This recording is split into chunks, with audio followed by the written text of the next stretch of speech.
I didn't panic when I found the small black bag taped tightly under the dashboard of my old pickup truck. My fingers stayed steady as I peeled the tape away, feeling the solid weight inside definitely not empty. Cash jewelry, something extremely valuable that didn't belong there. I knew exactly who put it in my truck. My daughter Stacey. I sat in the driveway in Allentown, Pennsylvania, the cold November wind rattling the windows, and I made the decision that would end everything between us. I carefully removed the bag, walked the short distance across the gravel to where Stacey's Honda Civic was still parked. She'd just left after dropping off Lennon for the afternoon. Without hesitation, I opened her passenger door, slid the bag deep into her personal tote bag that she always left on the front seat, then closed the door quietly and went back inside. I poured myself a black coffee, sat at the kitchen table, and waited. 38 minutes later, I heard the sirens. Let me back up for a second. My name is Larry. I'm 64, and I spent 35 years as a mechanic in a steel fabrication shop here in the Lehigh Valley before retiring. My wife Bernice passed away 4 years ago from cancer. We raised our only daughter Stacey in this modest house on the edge of town, saved every dollar we could, and somehow got her through college without a single loan hanging over her head. That was our gift to her. Stacey is 38 now, married to Noah, and they have my granddaughter Lennon, who just turned 8. For years I thought I knew my daughter, the girl I taught to drive stick shift in this very truck, the one who used to call me every Sunday after church. I was wrong. It started 3 months ago, when Stacey asked to borrow my truck for the weekend.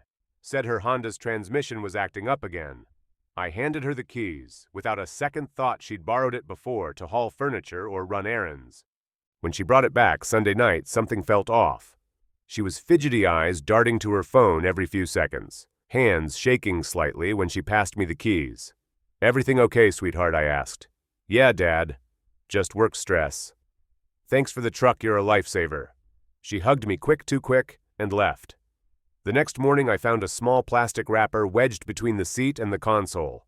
No residue like you'd expect from something illegal, but a faint metallic polish smell, the kind high-end jewelry leaves when it's handled roughly.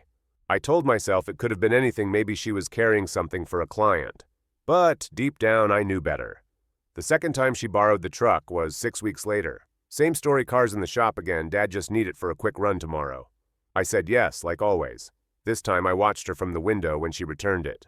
She sat in the driver's seat for almost 5 minutes, after parking, talking low on the phone, glancing around like someone might be watching. When she came inside, she was sweating, despite the October chill. "Thanks again, Dad. Really appreciate it." "Anytime, Stacey. That's what family's for." She hugged me and I felt her trembling. After she drove off, I went out to the truck with a flashlight. I checked everywhere, under seats, glove box, visors. Nothing at first. Then I noticed the carpet near the pedals was slightly lifted. I pulled it back and found a cheap burner phone. I turned it on. Dozens of coded messages.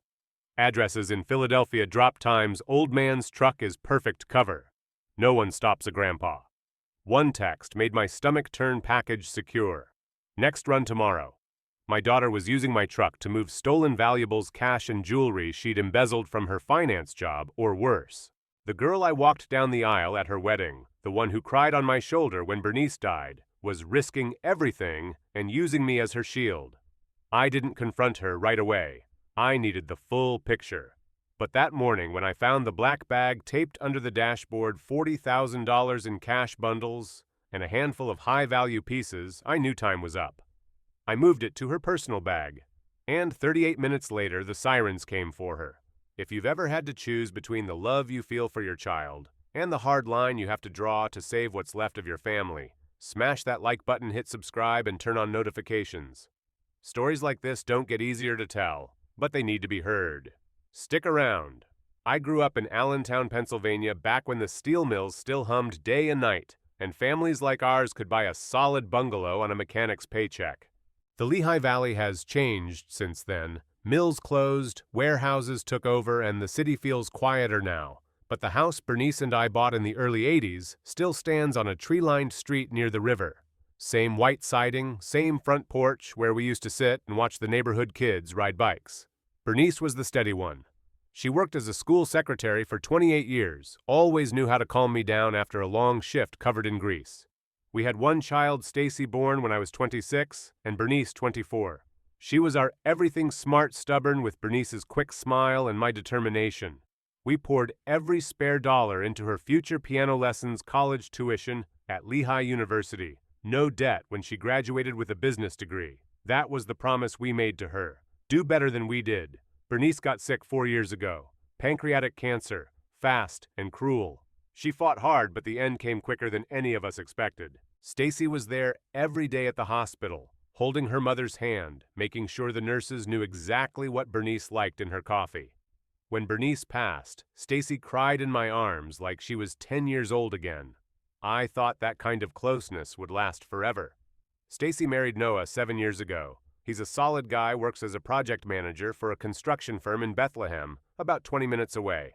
Quiet, reliable, the kind of man who shows up early and stays late. They live in a nice split level in the suburbs, the kind with a big backyard for Lennon to run around in. Lennon just turned 8. She has Stacey's dark hair and Noah's thoughtful eyes.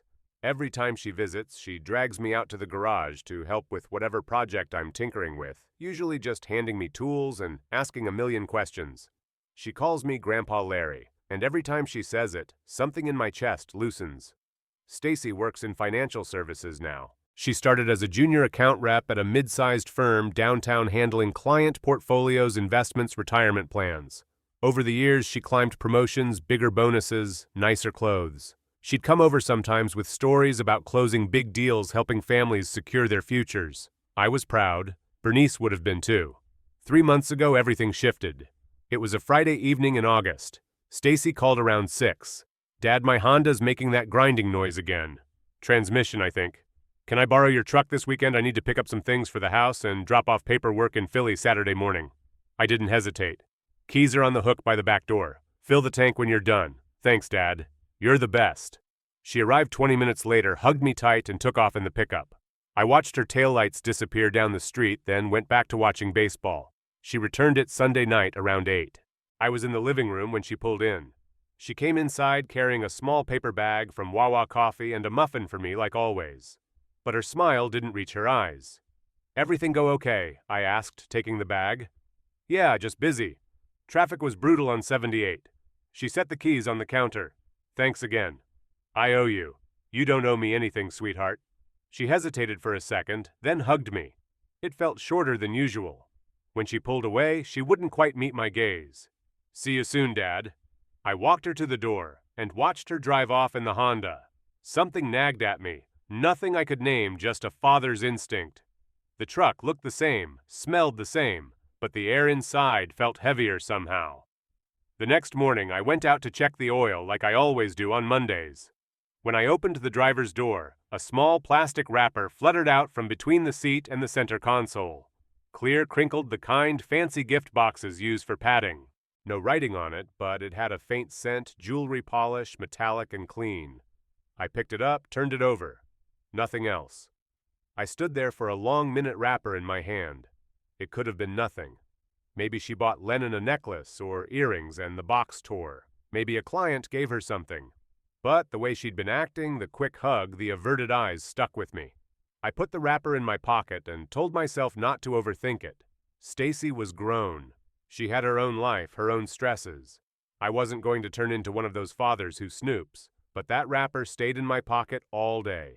And every time I reached in and felt it, the nagging grew a little louder.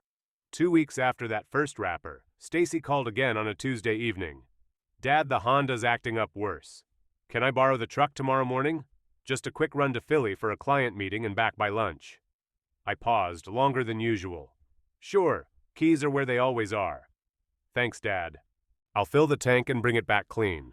She showed up at 7 the next morning, took the keys, and drove off. I stood on the porch until the pickup disappeared around the corner. When she returned it that afternoon around 2, I watched from the kitchen window. She sat there for nearly 10 minutes with the engine-off phone to her ear, nodding sharply like she was receiving instructions. Then she got out, locked the doors, and walked to her Honda without coming inside. I waited until her taillights vanished before going out to the truck.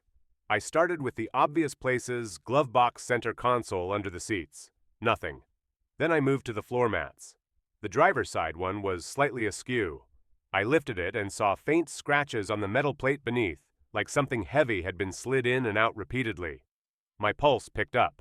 I got the flashlight from the garage and checked under the dashboard right where the wiring harness runs.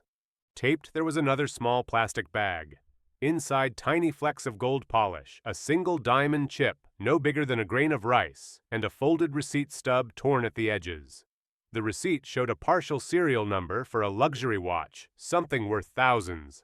I sat on the tailgate with the bag in my hand. This wasn't random. This was deliberate. I smoothed the mat back down and went inside to think. Stacey worked with high-net-worth clients. She had access to jewelry appraisals, safe deposit discussions, estate planning. If she was skimming taking pieces during transfers or falsifying records, it would explain the polish traces, the small high-value items. Embezzlement on a personal scale, maybe feeding a bigger scheme with someone else. I needed more. The next time she borrowed the truck 10 days later, I left it unlocked on purpose when she picked it up. She didn't notice. When she brought it back that evening, I waited until dark, then went out with tools. This time I found it behind the sun visor on the passenger side, a cheap prepaid burner phone, the kind you buy with cash at any gas station. Black scratched, no case. I powered it on. No lock. The messages were short-coded, but the pattern was clear. Drop 1 complete. Grandpa ride worked perfect. Next package 8K cash plus 2 pieces. Thursday, 11 a.m. lot behind Wawa on 611. Keep it low profile. No one suspects family vehicle. Balance owed down to 42. One more run clears it. Boss says good job. Bonus after next. My hands shook as I scrolled. Addresses matched spots in Philadelphia parking lots, side streets near jewelry districts. Times lined up with when Stacey said she had meetings. The grandpa ride reference hit hardest. They were counting on my truck looking innocent, an old man's pickup hauling groceries, not stolen valuables. I photographed every screen with my own phone, careful not to move anything. Then I powered the burner off, placed it exactly where I found it, and closed the visor. Back inside, I sat at the kitchen table until 3 in the morning. Bernice's voice echoed in my head, the way she used to say, "Trust has to be earned twice, once in honesty, once in fixing the lie." Stacey had lied to my face multiple times now. The wrapper, the polish flecks, the burner messages, they painted a picture I couldn't ignore. She wasn't just stressed from work, she was stealing. High-value items, jewelry cash from clients or the firm itself. Using my truck as a temporary hide because her own car might be watched, or because she knew I never checked it thoroughly. Embezzlement theft, maybe money laundering if she was moving pieces for someone higher up. I thought about Lennon. 8 years old, trusting innocent. If this kept going, Stacey could end up arrested at home, or worse, dragged into something violent if the amounts got bigger. Noah might not even know yet. Or if he did, he was staying quiet. I couldn't let it continue. The next morning I called Stacey. "Sweetheart, can you come by this weekend? I need to talk about something important." There was a brief silence. "Sure, Dad. Everything okay? We'll talk Saturday." I hung up and stared at the photos on my phone, the messages, the diamond chip. Proof. Saturday she arrived alone. Noah had taken Lennon to a soccer game, she said. We sat in the living room instead of the kitchen. Somehow the kitchen felt too much like Bernice's domain for what I had to do. I didn't waste time. I slid printouts of the burner messages across the coffee table. Stacey's face drained of color. She stared at the pages, then at me. "Dad, where did you get these?" "From the truck. The phone you left behind the visor." She reached for them, then pulled back. "I can explain. Then explain." She took a breath. It started small. A client wanted to move some pieces quietly, tax reasons. I helped facilitate. Then another asked for cash advances on investments. I took a cut to cover some debts. Bad investment Noah and I made years ago. It snowballed. I'm almost out. One more run, and it's done. Her voice cracked. "I swear, Dad, I never meant to drag you in." I looked at her. The same eyes I'd seen since she was born. But now there was calculation behind them, weighing how much truth to give, how much lie to hold back. "Stacey, you used my truck. You put me at risk. If the police had stopped you, that's my registration, my name. I could lose the house. Everything Bernice and I built. I know." I'm sorry. I was desperate. And Lennon. What happens to her when this catches up? Tears came then, real ones. She covered her face. I messed up so bad. I don't know how to fix it. Part of me wanted to pull her close, tell her we'd figure it out together. But the messages burned in my mind. Grandpa ride. Perfect cover. I stayed quiet. She wiped her eyes. I'll stop. Today. I promise. I nodded slowly. I want to believe you. She hugged me longer this time. Thank you, Dad. I love you. She left. I sat there for hours. She wasn't going to stop.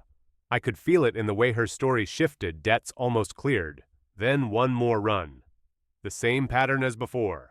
If I did nothing, she'd keep using the truck. Keep risking everything. Keep pulling Lennon into a future with a mother in prison. That night, I made my choice. Saturday morning arrived clear and cold. Stacey pulled into the driveway at 10 sharp. She came alone, no Noah, no Lennon. I had asked her to leave them at home.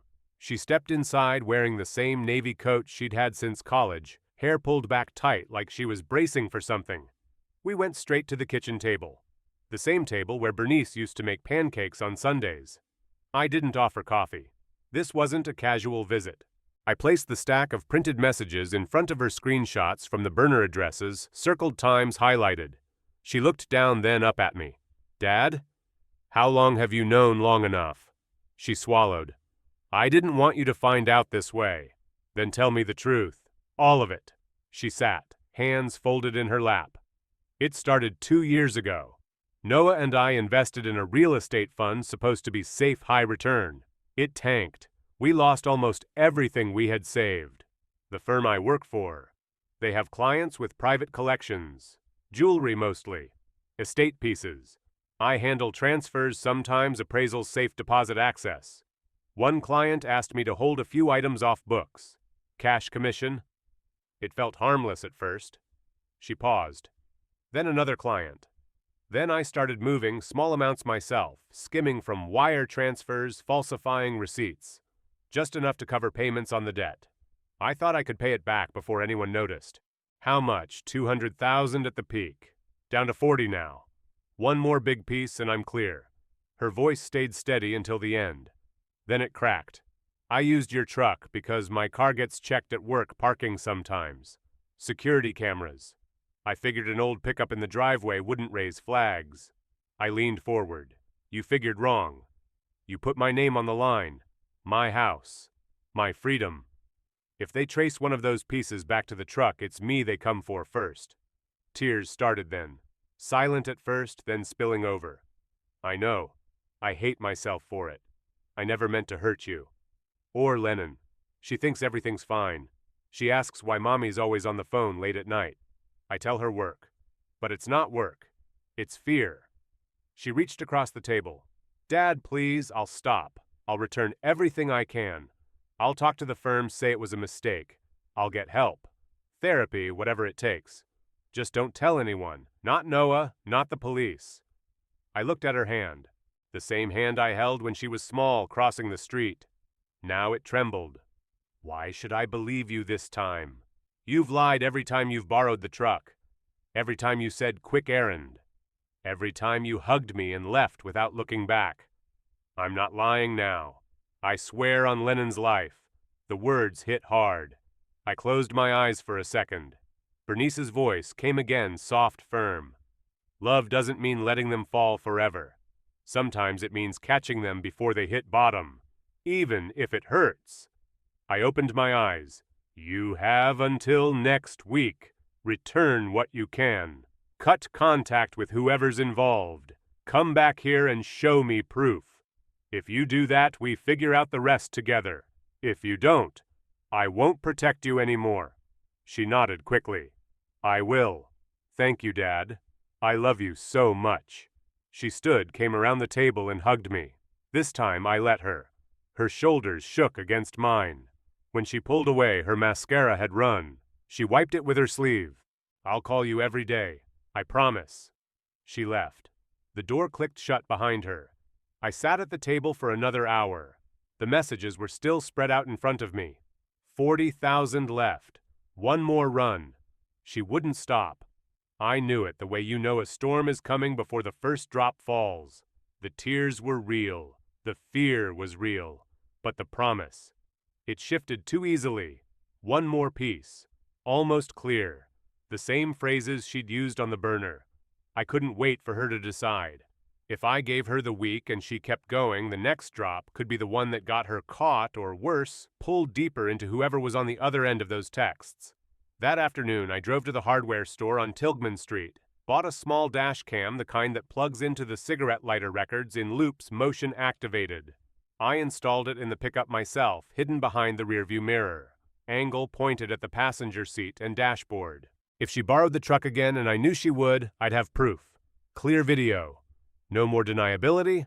I tested it that evening. Clear footage of the driveway time-stamped. I saved the app on my phone. Monday morning I called her. "How's it going, good dad? I'm working on it. I'll have something to show you soon." Her voice sounded lighter. Too light. I said, "Okay, keep me posted." I hung up and stared at the dash cam icon on my screen. She was buying time, and I was done giving it.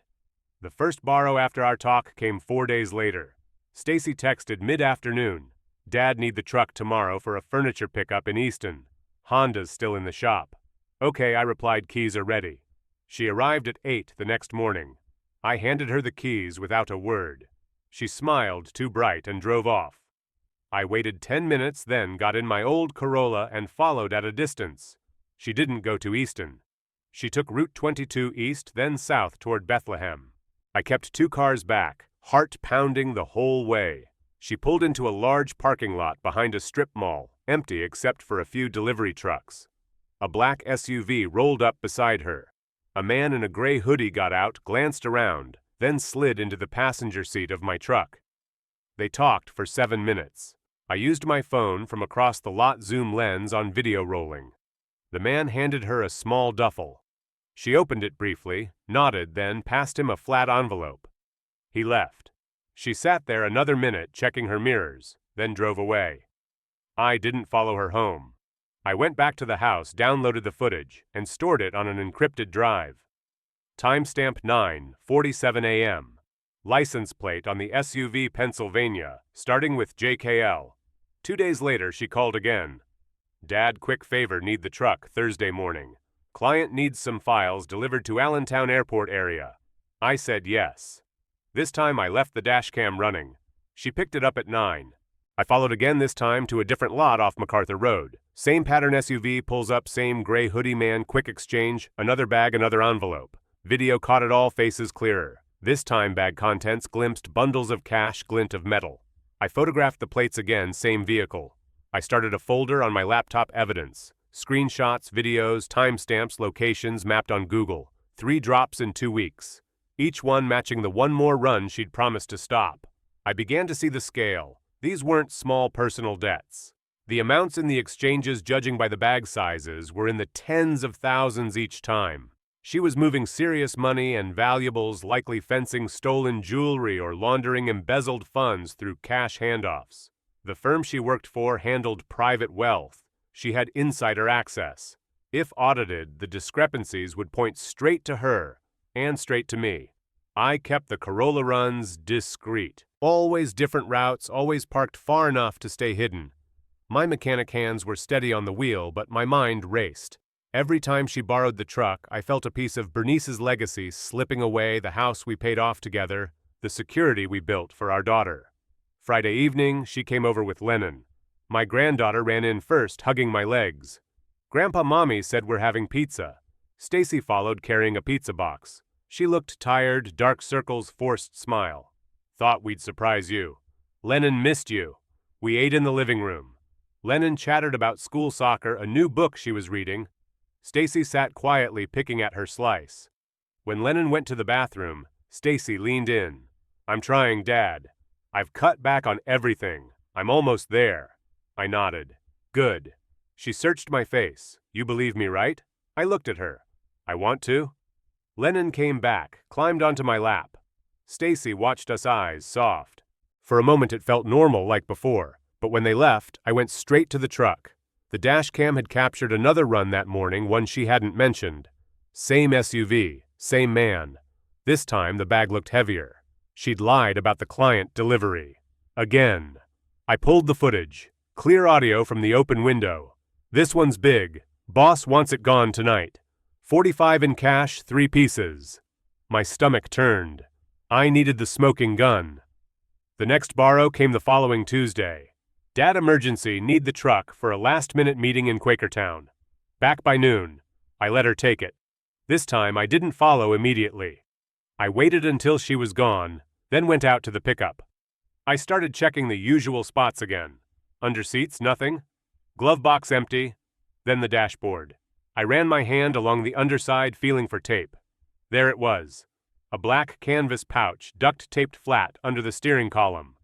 I peeled it away carefully. Inside stacks of $100 bills, 40,000 rubber-banded. And jewelry. 3 rings with large stones. A necklace with a diamond pendant, all in velvet pouches. Tags still attached from a high-end jeweler in Philadelphia. Estimated value another $60,000 minimum. I sat in the driver's seat, pouch in my lap. Proof. Undeniable. She'd escalated, hiding the haul right under my nose, using my truck as a safe drop between runs. I photographed everything, contents, serial numbers on the jewelry tags, serial on the cash bands. Then I taped the pouch back exactly as it was. No changes, no confrontation yet. I went inside, locked the door, and sat at the kitchen table with the photos open on my laptop. This was it. The line she'd crossed too far. She wasn't almost out. She was deeper in. And if I waited for her promise to hold, the next drop could be the one that brought federal agents to my door or hers. I closed the laptop. It was time to end it. That same evening I made the call. I waited until dark, when the neighborhood quieted. Stacey had left the truck parked in my driveway after her last meeting. She'd said she'd pick it up the next day. Her personal tote bag was still on the passenger seat, unzipped the way she always left it. I opened the truck door quietly. The pouch was still taped under the dashboard. I peeled it away, careful not to tear the tape. Inside the cash stacks, the jewelry pieces, everything untouched. I carried it to her Honda Civic, which she'd parked behind the truck earlier. The passenger door was unlocked as usual. I slid the pouch deep into her tote bag buried under papers and her wallet, then closed the zipper and the door. No note, no message, just the transfer. I went back inside and sat in the dark living room. My hands were steady, but my chest felt tight. Bernice would have understood. She always said the hardest love was the one that let consequences teach what words couldn't. The next morning I drove to the Allentown Police Department headquarters on Tilghman Street. It was a gray building with American flags snapping in the wind. I parked, took a deep breath, and walked inside. At the front desk, I told the officer I needed to speak to someone about suspected theft and fraud. They took me seriously. Within 20 minutes, I was in a small interview room with Detective Ramirez, a woman in her late 40s, short dark hair, calm eyes behind wire glasses. She introduced herself as lead on financial crimes in the Lehigh Valley. I laid it all out. The photos from the parking lots, the dash cam videos, the timestamps, the serial numbers on the jewelry tags, the cash count 40,000. I explained Stacey's job at the finance firm. The client accessed the pattern of drops with the same SUV. Ramirez listened without interrupting. When I finished, she leaned forward. "Mr. Harlan, this is serious. Embezzlement from a wealth management firm can involve federal statutes if it crosses state lines or exceeds certain amounts. You've got strong circumstantial evidence here, but to move fast, we need to catch her with the goods in possession." I nodded. "She's borrowing my truck again tomorrow. Said she needs it for a client run to Reading." Ramirez stood. "We can set up surveillance. If she's using your vehicle as transport or storage, we can pull her over on reasonable suspicion, traffic violation, or plate match from your photos. If the items are in her personal vehicle instead, we'll need a warrant or plain view exception." I told her about moving the pouch. "It's in her tote bag now, in her Honda. She left it here last night." Ramirez's expression didn't change, but she made a note. "That changes things. If we confirm the plate and location, we can intercept her en route. I'll need to coordinate with patrol and possibly state police if she heads out of county." We spent another hour going over details. I handed over copies of everything USB drive with videos, printed photos, my phone screenshots. She ran the SUV plate through their system. It came back registered to a shell company in Philadelphia, common in fraud cases. These people don't usually let runners walk away clean, she said. If your daughter's in deep, stopping her now might save her from worse. I looked at the table. That's why I'm here. Ramirez stood and shook my hand. You're doing the right thing, even if it doesn't feel like it. We'll have units ready. If she takes the truck tomorrow, we'll tail her. If she switches to her Honda, we'll flag the plate for a stop. Stay out of it from here. Don't contact her about this. I left the station around noon. The drive home felt longer than usual. I kept the radio off. My mind replayed the pouch transfer the way Stacey's smile had been too bright the last time she visited. When I got home, I checked the truck. Still there. The dash cam was still recording in loops. I didn't touch anything. That afternoon, Stacey texted picking up the truck tomorrow at 9. Thanks again, Dad. I replied, no problem. I stared at the message. No more chances. No more waiting for her to almost clear. I called Noah later that evening. He answered on the second ring.